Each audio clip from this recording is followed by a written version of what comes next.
বিষয় বিয়ে সবার জন্য ফরজ নয়। আমরা সমাজে একটা কথা খুব বেশি শুনি, বিয়ে করলেই সব সমস্যার সমাধান। বিয়ে করা তো সবার জন্য ফরজ। কিন্তু আসলে কি ইসলাম এমন কথা বলে? উত্তর হলো না। ইসলামে বিয়ে অত্যন্ত গুরুত্বপূর্ণ একটি সুন্নাত, কিন্তু সবার জন্য সব অবস্থায় ফরজ নয়।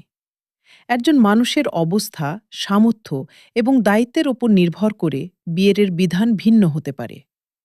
যদি কেউ এমন অবস্থায় থাকে যে বিয়ে না করলে হারাম কাজে জড়িয়ে পড়ার প্রবল আশঙ্কা আছে এবং তার বিয়ের সামর্থ্যও আছে, তাহলে তার জন্য বিয়ে ফরজ বা ওয়াজিব হতে পারে।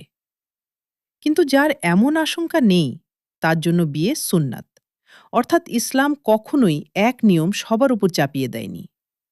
আমাদের সমাজে অনেক সময় বয়স হলেই মানুষ বলতে শুরু করে, এখনো বিয়ে করছো না কেন? যেন বিয়ে না করলেই মানুষ কোনো ভুল করছে।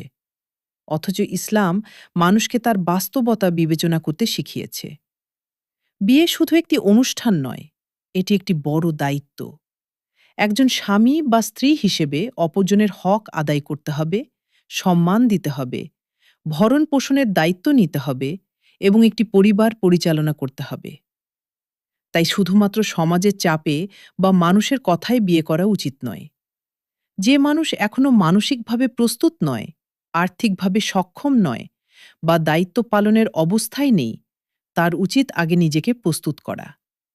কারণ একটি ভুল সিদ্ধান্ত শুধু নিজের জীবন নয়, আরেকটি মানুষের জীবনও কষ্টের মধ্যে ফেলে দিতে পারে। তাই কাউকে শুধু এই বলে চাপ দেওয়া ঠিক নয় যে বিয়ে করা তো ফরজ।